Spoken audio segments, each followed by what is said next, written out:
like, okay, we're gonna talk about things. Uh, so just a little bit of news. The spring update dropped today, and we are furiously reading, watching, and absorbing all the feedback. So we're gonna start with like what we think are kind of the top 5 on everybody's mind. So Spellements. Hey, thanks for all the feedback from the community, frankly. It's all very helpful. And we heard everybody for sure. We heard their your complaints. And so we'll be making some pretty significant changes in that should make it into the first update that should be next week, in terms of because the main complaints that I heard was rate of acquisition. So when I do something, how many spellments do I get versus the time or effort I put into it? So that's was a major focus today and yesterday, to kind of see what we miss or what can we make better. So that was one part of it. Then the other part felt like folks wanted to have more options in terms of how to get them. Right now we have the retriever talent, and we have the special chest, the ritual chest, and then we have bosses, world bosses that are currently level locked, because we want to try to avoid things like the lore master situation where it's like a 30-second fight and it's just a grind. So we're trying to make more interesting things. Appreciate the feedback, love the passion. And so, we'll do what we can to make it better for everybody. I mean, I think universally the passion is a reflection of the player's interest in the system. The system itself is pretty interesting. I really like it. I think can it be improved? For sure. And so, with partnering with the community, we'll make it better.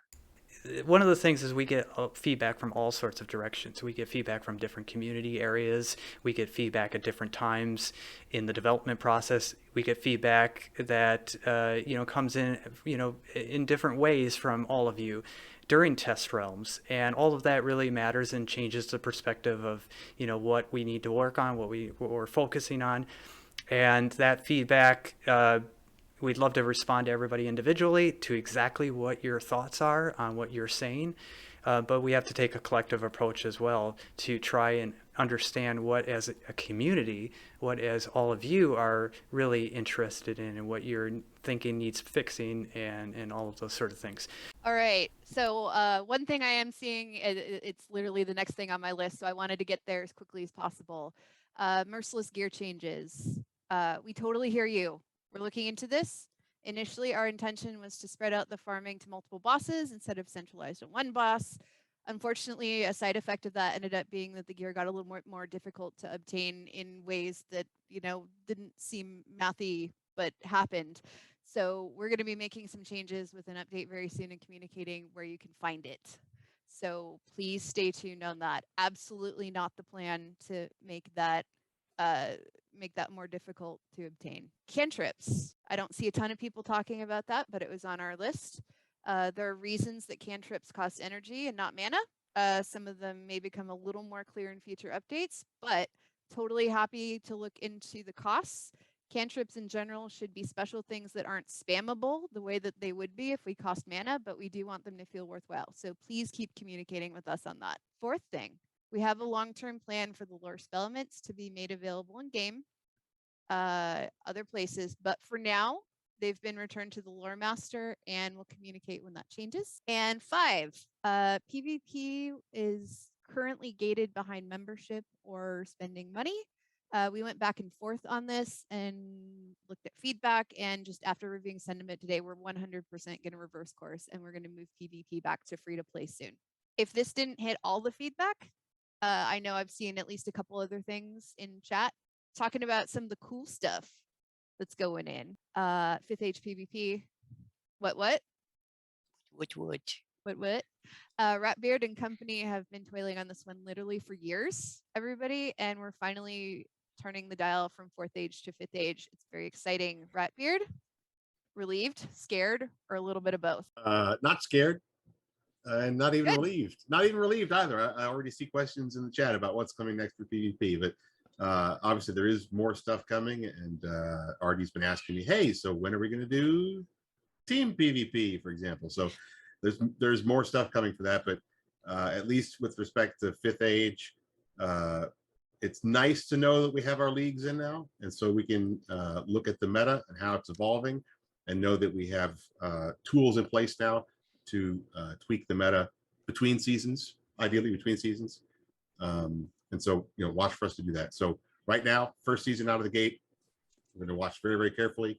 We've sort of reset things to a baseline that I think quite a few people, including myself, are cautiously optimistic about. So I'm excited. Yeah, I'm pretty excited. Get the seasons going. We have real Elo. We really spent a lot of time with the community refining the meta. We created a new method for gear creation and expect to introduce new gear at the different leagues for the different leagues as we go, so that the meta will be changing. So I'm pretty excited. I'm pretty excited to see how the meta unfolds with all the new spells. And yeah, I don't know. Yeah, I'm Pretty actually excited. very new to PvP. Well, I did First Age when it obviously first came out, and I'm actually very excited to give this one a try. It looks very exciting, actually. We're going to continue to take notes and improve for future seasons and further expansion beyond the current leagues into, team PvP and tournaments and everywhere beyond.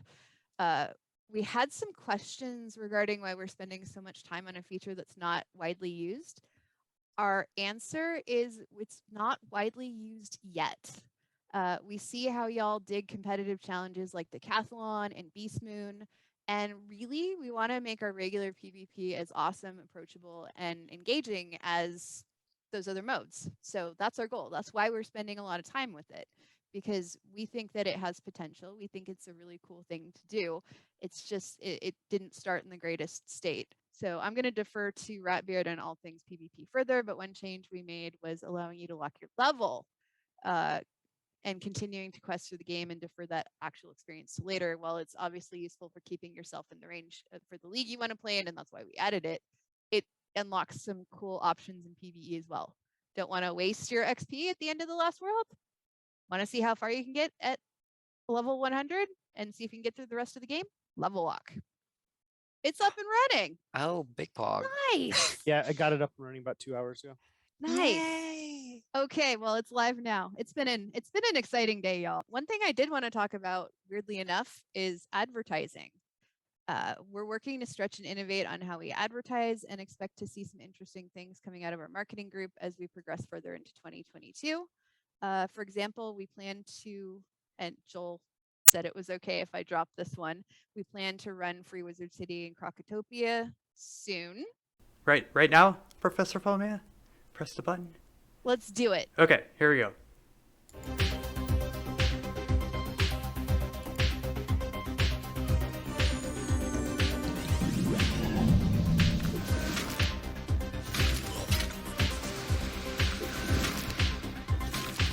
Cool.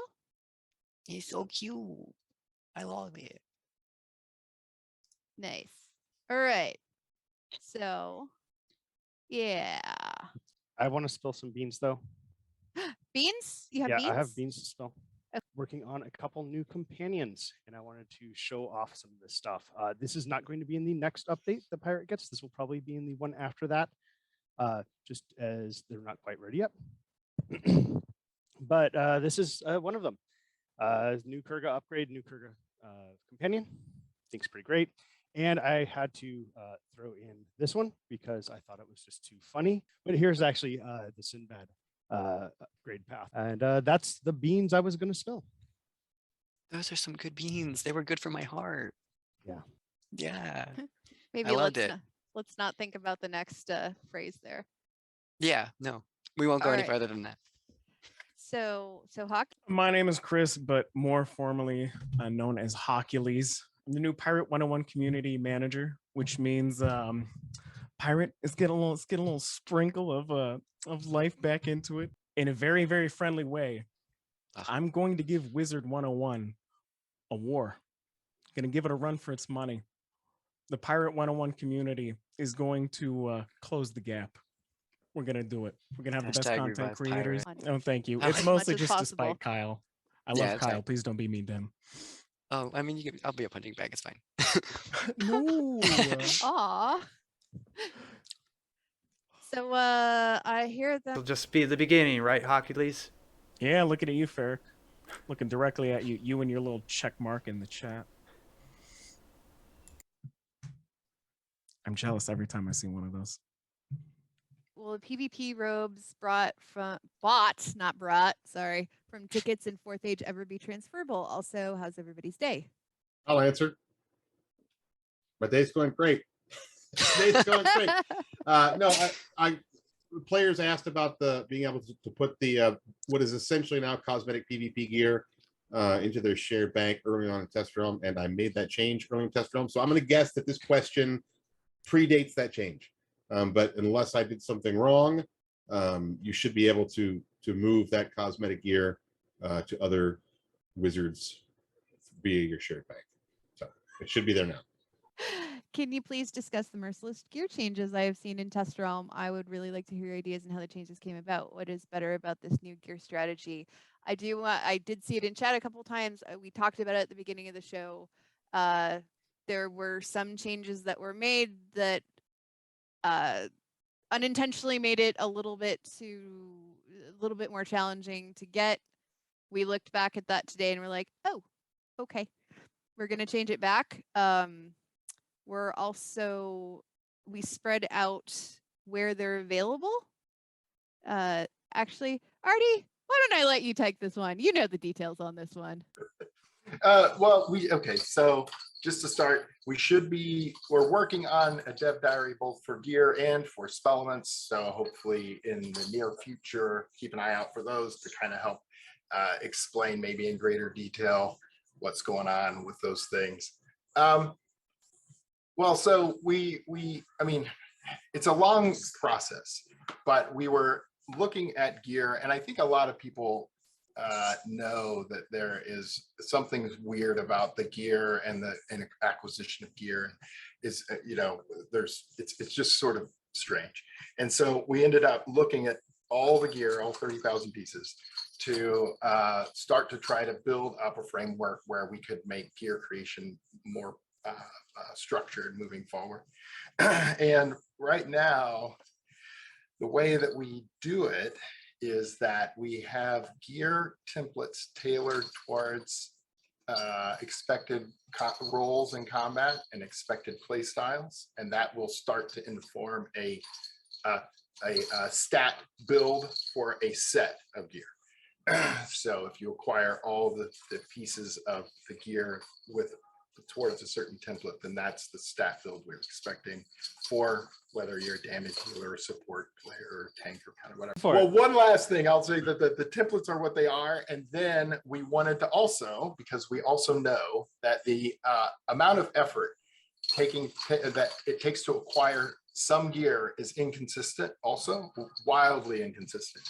And so what we wanted to do again is kind of look at it, determine what we feel like is a reasonable amount of effort to acquire a set of gear, and then begin to normalize the drop rates for that gear so that there shouldn't be these really extremely grindy places versus stuff that's extremely not grindy. Just seemed inconsistent. So we wanted to, well, it didn't seem inconsistent, it was actually inconsistent. And we wanted to bring some consistency to it. So, okay, Ben, translate for the people. All right, here we go. The Artie, I'll try my best Artie translation. Why did we do it? Because I think players know this as well. The gear chase in Wizard is weird. There's just a few places where there's really great gear. Waterworks, Darkmoor, the Dragoon stuff, and having these places like these weird spikes of really desirable stuff followed by long deserts of nothing cool is not fun. So that's why we undertook this, right? Now, our process is going to involve being able to make gear faster. We'll get to more gear as soon as we can, but what we're doing, what you guys are seeing right now is the gear that we're doing is designed to fill a certain role In the case of the Merciless gear, that's your striker, right? Your DPS gear. It might be DPS, it might be tanky, or it might be utility, right? The three, or support, the three basic roles. And just because we haven't shown you yet other roles or even other dual school stuff does not mean that it's not coming, right?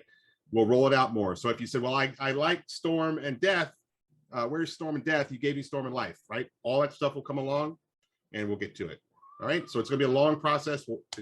We're basically having to sort of, reassess gear across an entire game. Like I already said, it's 30,000 pieces. It was not easy, and it was not quick, and it was not fun.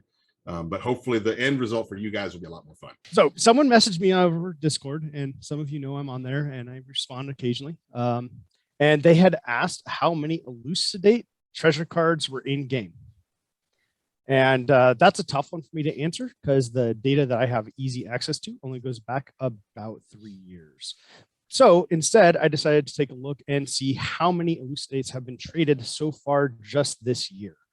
And I was actually kind of surprised. It's only 1,923. So 1,923 have been traded. 134 of them have been sold to a vendor, and 78 people have actually used them in combat, like they're supposed to be. Like they're supposed to be. So I thought that was kind of interesting. And then, that got me thinking about empowers. So I was wondering about how many empowers people have been trading so far this year. And it's just over 27,000 have been traded. 22,000 of those have actually been sold to the vendor. 10,000 have been used in combat so far this year. And, you can craft these. And only 11 have been crafted. Oh my 11. God. Are there any plans to make cantrips more important to the average player, like part of the storyline or events, etc.? So without spilling too many beans, please. Yes, there are. Yes, there are. Plenty of plans, big plans, like blow your mind type plans. That's what we got. Oh my gosh. Yeah. Hype. Crazy plans, man. They're coming. Jason Firesword says, if Pirate is going to get a new world, will we know ahead of time or will it be a complete surprise? Also, another one, new world is probably not happening anytime soon. Again, the Herculean amount of development time it takes to do new world is well beyond the scope of what the team starting out right now can do. I've said this, I just wanted to put it out there. If we were to take on a sizable amount of new content in the future, we would internally scope it, we would plan it, we would make sure it was going to happen. We would get it probably quite a bit of the way there before we announce it. This is the kind of thing that's years away. And if we can ramp up other types of development, smaller content updates, side systems, maybe some cool quality of life stuff, and prove success getting many new and returning pirates to come play, then we want to, but this is the kind of big update that is a little bit further off. And here's one for Pirate 101 from Senior Spicy. Freaking Whoa. love that guy. I mean, he never posted That guy. ever. I think he posted a guide recently. He posts all the time. A lot